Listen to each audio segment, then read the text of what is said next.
Hey everybody, welcome to Best Books Podcast. I'm Emily DeAngelo and I serve Orchard Hill Wexford campus as part of the adult ministry team focused on women's ministry. And this is Jonathan Theedy's podcast, but we're going rogue today, ladies, because he has invited me to sit in and have a conversation with two of my dear friends. So I have with me today Santina Platte and Jael Hoover. So tell us a little bit about your families and your connection to Orchard Hill Church. Jael? I have a 1-year-old daughter, and I'm also 3 months pregnant. And my connection is I've known Emily my whole life, but my parents have been friends with her for a very long time. That's right. And you came all the way from Lewisberry, Pennsylvania to be with us today. It's a long journey on the turnpike. Right. Santina, tell us about your family. Hi, so I'm Santina. My husband and I got married here 4 years ago, and we have a daughter who's 1 year old. Her name is Arlene. And I serve here at Orchard Hill. I'm the leader of one of the interest groups, Mommy Connection.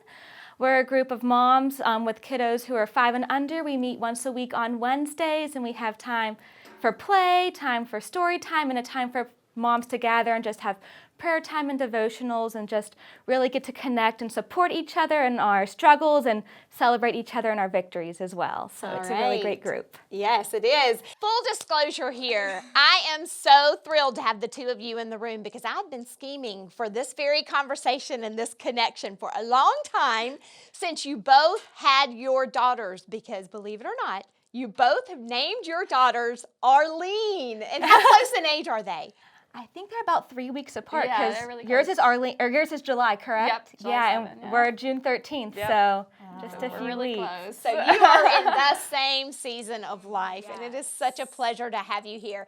Now, typically on Best Books, Jonathan Theedy will take one book and thoroughly discuss it with a guest, but we're going to do something different today, and we are going to just give teasers to our watching audience of really great books that have been helpful to us in the season of motherhood. And we're going to count on you, Jael, the most prolific reader I know. Anytime Jael or I recommend a book to one another, well, she has it read the next day, even as a young mom. So what is your secret to consuming so many good books?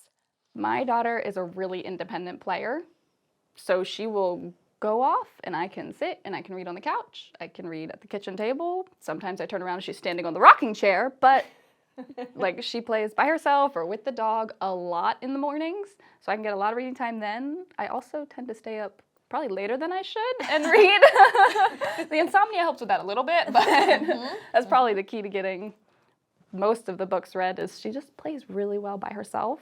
And I mean, I don't know how that worked out, but I'm thankful for it. So we're going to let it ride. That is wonderful. She needs to teach my Arlene how to do that a little bit better. So tell me your experience with books in this season of life, Santina. It does not happen as often as hers does. Arlene likes to be with her mom, and I'm not complaining. I love being with her as well. So during nap time, sometimes when I'm not running around the house cleaning everything, I get to read. So not quite as often. Well, I suspect that both of you are reading books that are a little bit shorter than books for moms. Maybe you're reading a lot of picture books with your toddlers. So to kick off our time on Best Books Podcast, let's each share maybe one of our favorite picture books. I was honestly going to share the Read Aloud Bible Stories. It's a volume of 5 books that we actually use here at Mommy Connection and in Pittsburgh. Those are my all-time favorites.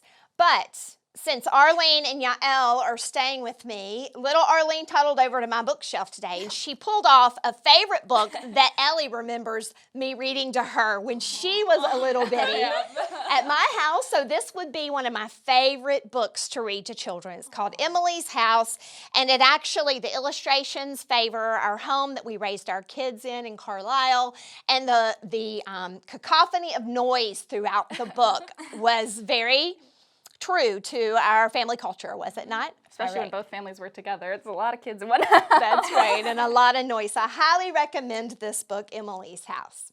Arlene, what did you bring to share today? Santina. Santina, what did you bring to share today? So I brought a book called God Made the Rainforest. We love animals in our house, so any book that has animals. We love going to the zoo. So in this book, it talks about how God made different animals unique in the rainforest, and so it's a really fun book. It does have a lot of words, so we don't always get through it.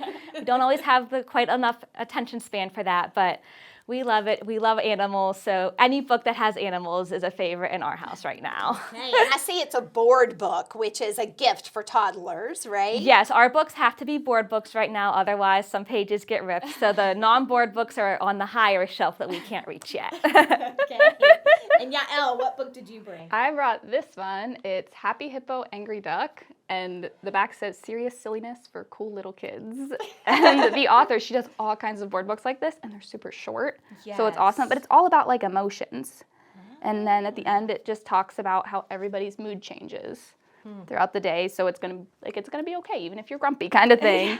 And she loves it, like absolutely loves it. And she loves this author because she's got all kinds of books that are just, they talk about opposites, they talk about the moods, it talks about colors, just all kinds of things. Yeah, we have a lot from our author as well, and that's definitely a favorite. They're nice and short, so we can Yep. get through the whole thing. Bright colors too, so Yes. it's easy to keep attention. I loved what you were telling me earlier, that sometimes your toddler will find a good board book and then oozle up to your dog to have a cuddle and a read with the dog on the floor. Oh, that's adorable. Right between his front paws and read the books. That's awesome. So some of the books that we're going to talk about today are nonfiction. Maybe they've been helpful to you in your mothering journey. But I have found through the years that even books of fiction have inspired me in my motherhood journey. And one of my all-time favorite books that I read as a young mom and reread again is Stepping Heavenward. And though it's fiction, I could see myself in the pages of this book, and I was so inspired by it, I often gave it to new moms. And we actually used this book when we announced the pregnancy of our number 5, our caboose, our little one. When our friends and family were a little shocked we were having another one. We sent them this quote. So I'll kick us off by reading from one of my favorite books, Stepping Heavenward. And she's talking about the response of her friend when she announced this new pregnancy. Congratulations, by the way. Thank you. She says that I shall now have 1 more mouth to fill and 2 feet the more to shoe, more disturbed nights, more laborious days, and less leisure for visiting, reading, music, and drawing. Well, this is one side of the story, to be sure, but I look at the other. Here is a sweet, fragrant mouth to kiss. Here are 2 more feet to make music with their pattering about my nursery. Here is a soul to train for God, and the body in which it dwells is worthy at all it will cost, since it is the abode of a kingly tenant. I may see less of friends, but I have gained one dearer than them all, to whom, while I minister in Christ's name, I make a willing sacrifice of what little leisure for my own recreation my other darlings have left me. So this is just one of my favorite books to read and reread and share with other moms. And it will be my gift to the 2 of you for being here today. Thank you. Thank you. So let's just jump right in. What book would you recommend that we read for parenting little ones? So that depends. So you have a daughter. So the first one I would go to, and it's Raising Worry-Free Girls. It's right here. My mom's actually part of the way through it, hence the bookmark. I read it and I was like, Mom, you need to read this. It'll help you understand me, right? So it's all about catching your girl's anxiety before it starts and helping them deal with the worry. So I have anxiety. I was diagnosed with general anxiety disorder when I was an adult. So like the whole way through childhood, I just had no idea, right? And like I was always prone to worry. Like bugs made me cry. That seems like an odd thing, but you probably remember bugs made me cry. But she shows like as toddlers even, a child overreacting to something like a bug can show you that that's going to develop into the anxiety.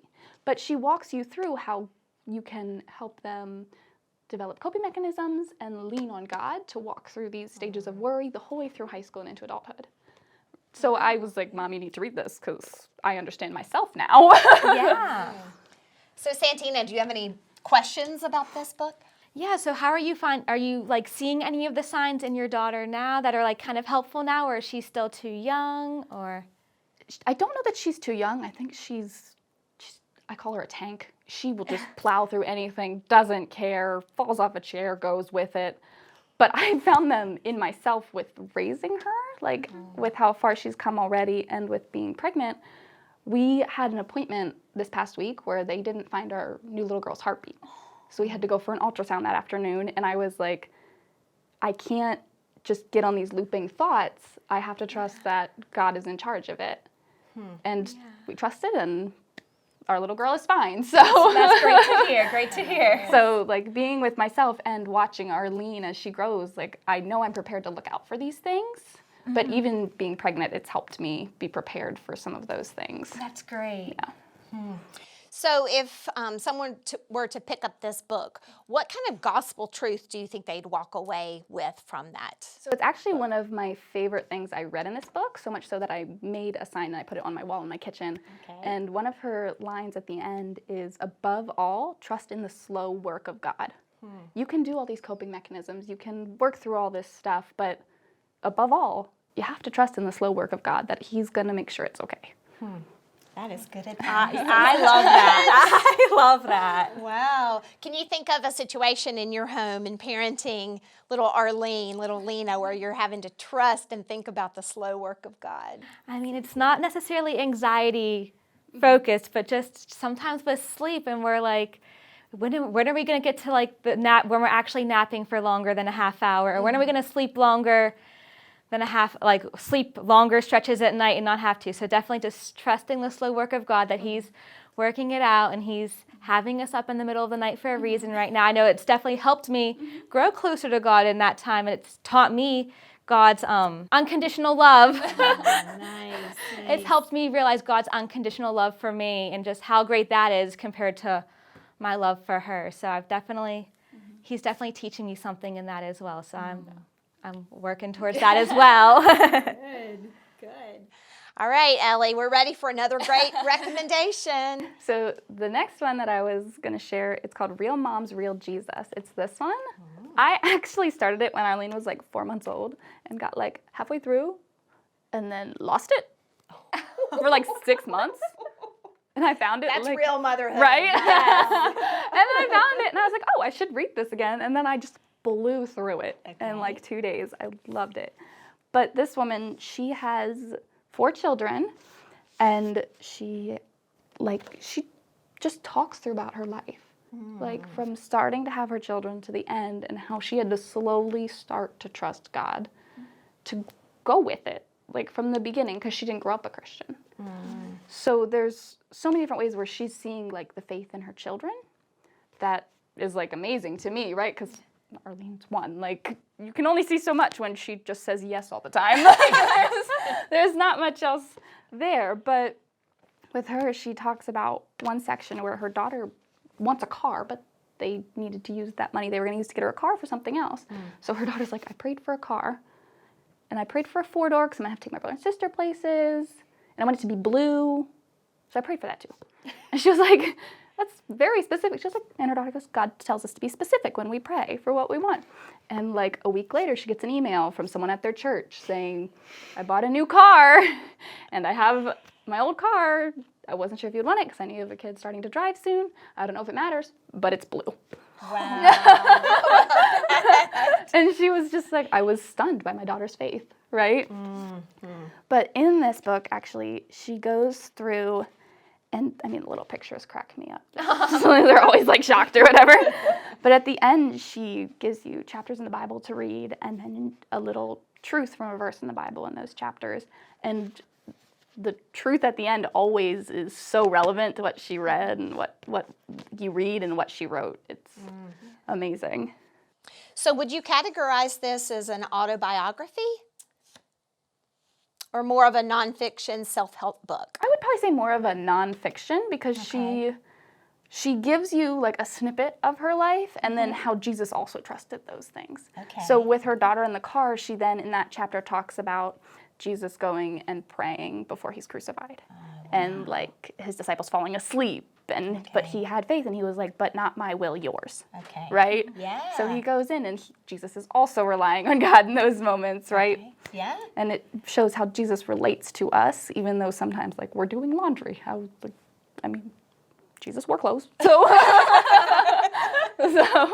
like in that. And the other thing I love about this is she talks about praying in the little everyday moments. So like she pulls her daughter's pants out of the dryer, says little prayer for her daughter. Pulls her husband's shirt out of the dryer, says You little know, prayer I for her still husband. do that. And I'm doing less and less laundry these days with only one at home and 4 are launched. But it is a privilege to fold Micah's, 16-year-old clothing and just pray for him specifically in that time. It's not wasted time, right? It's a valuable opportunity as a mother to do that. I started doing that with the dryer after I read that. I was like, that's a really good idea. And then I noticed myself doing it in other places with Arlene. So like we were driving and an ambulance drove past.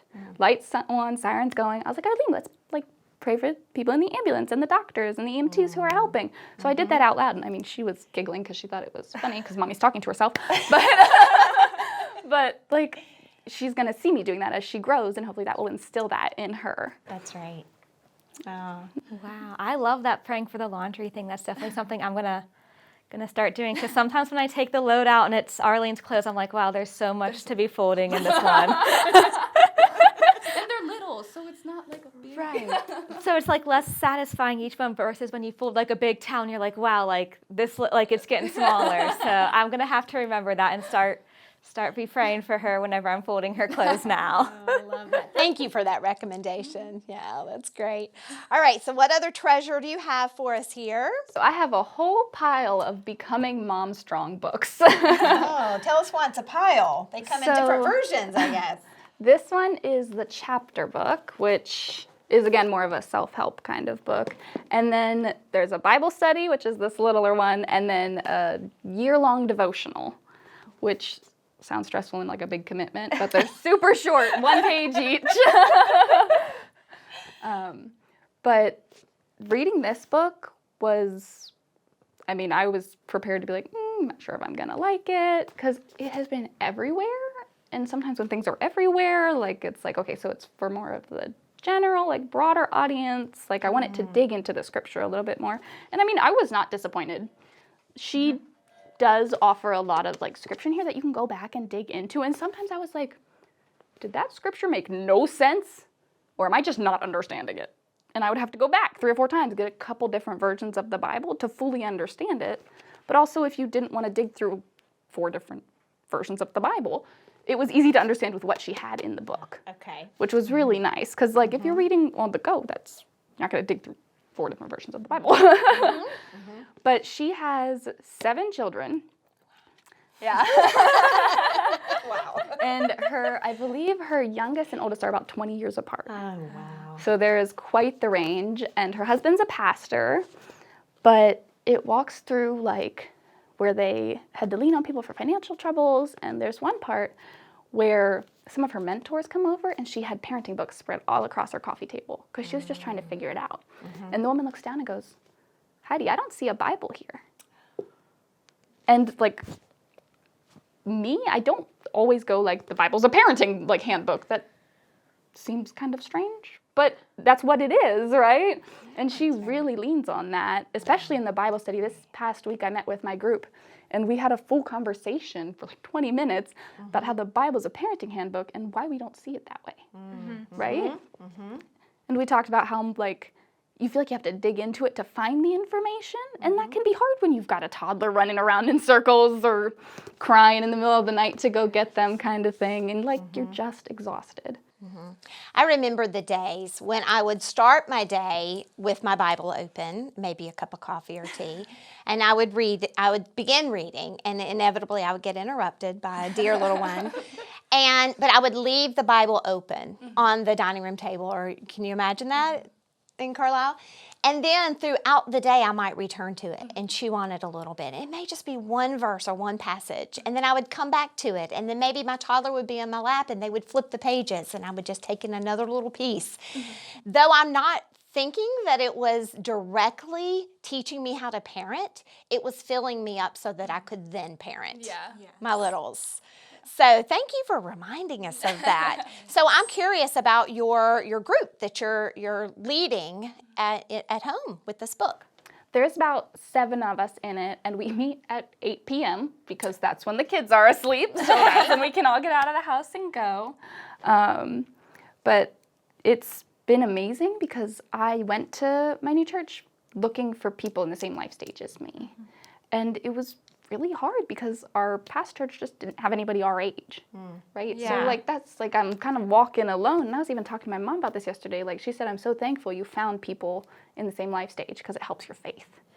And just sitting and talking to these moms, even about things that are completely unrelated to the Bible study, it's filling me up spiritually, right? Just knowing that I'm not sitting here crying at midnight about my toddler not sleeping. I'm not the only one doing that tonight, maybe.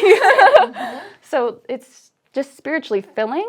And when I had that scare last week, I texted them and it was an instant response. Oh, that's good. I got a couple Bible verses. I got so many were praying for you. It was just so nice to know that I'm not alone walking through this, even though I have my family. It's nice to have a spiritual family and a mom tribe to go through that with. Yes, right. You've just done a commercial for the importance of groups.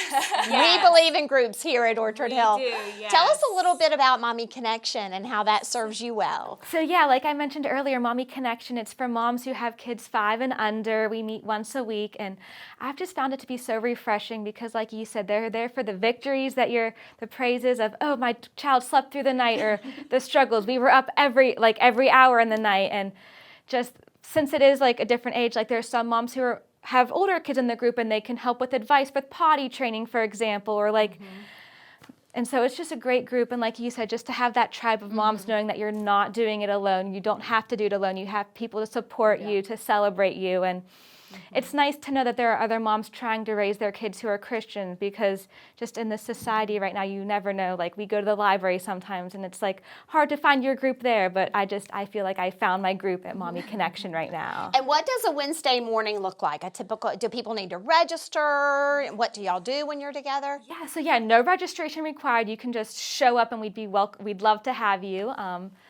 Our typical Wednesday mornings, we meet at 9:30 to 11, so 9:30 to around 10:30-ish. It's just playtime for the kids. We meet in the preschool room, so playtime, and moms just get to chit-chat as our kids are playing together. So you're all together in one space? Yes, all together. And then around 10:30, we'll clean up, and then we have some wonderful mentor moms who are just some older women who come and help us, and they do story time and a snack time for the kids. Oh, so it's book-centered? I love it. Yes, book-centered. So nice. the kids, some of them are, Bible, Jesus stories, and some are fun ones like the books that you guys brought as well. So a mixture of both there. And then while that's going on, the moms are able to break off and we can just have a time of prayer and devotion to just see where we all are in life. What struggles are we facing? What victories are we having? And just pray for each other, even if it's not necessarily mom related, oh, my parents are struggling with this, we need prayer. And just to get to know each other on a deeper level is really wonderful. Santina, are you using a particular devotional book with that we might recommend to our audience?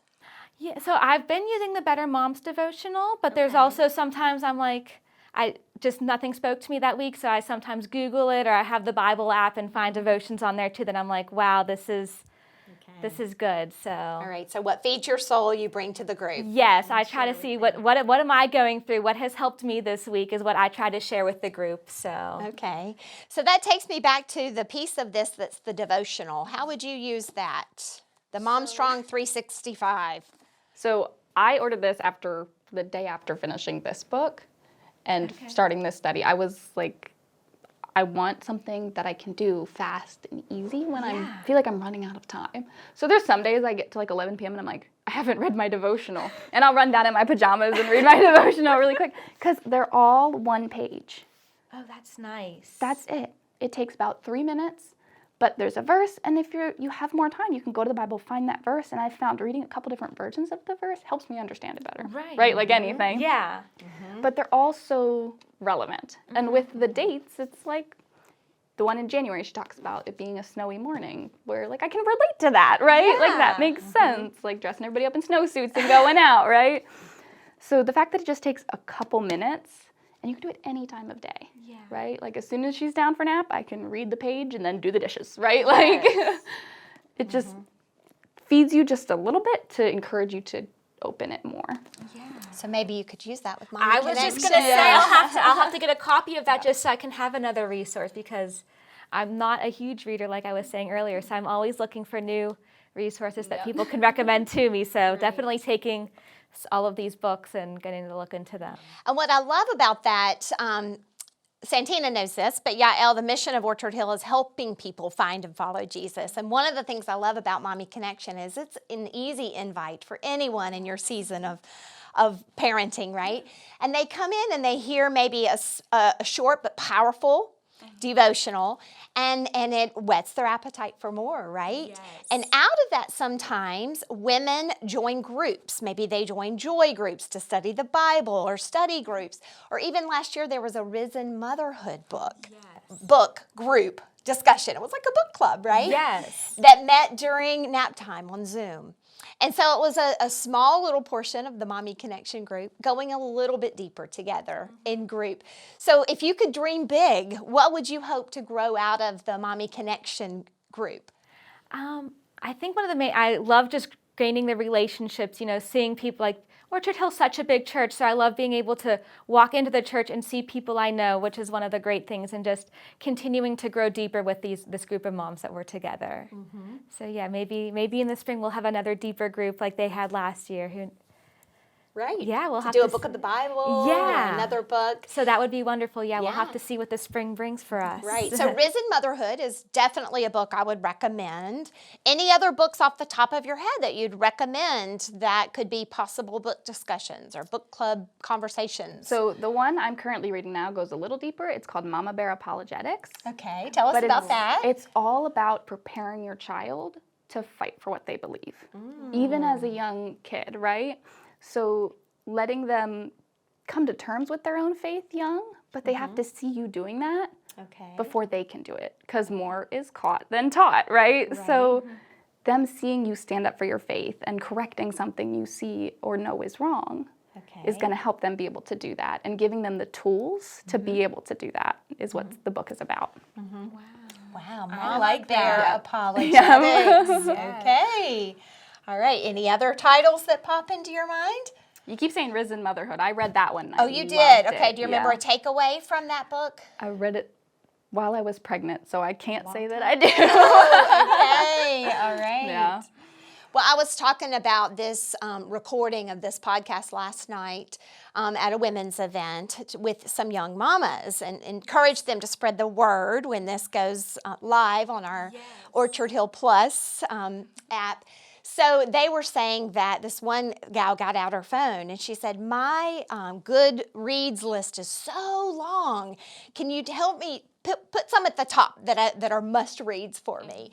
And we were talking about different good books, and it was just a great conversation, because I think that we do have great intentions of reading books to help us, but when we're in the season of life that you're in, it's hard to know which ones are worth the time investment. So that is part of the reason I wanted to have y'all on for a conversation, because I'm hoping those 3 friends from last night will watch and they'll put these books at the top of their queues and get through them first, and then have really quality things to talk about when they gather in community.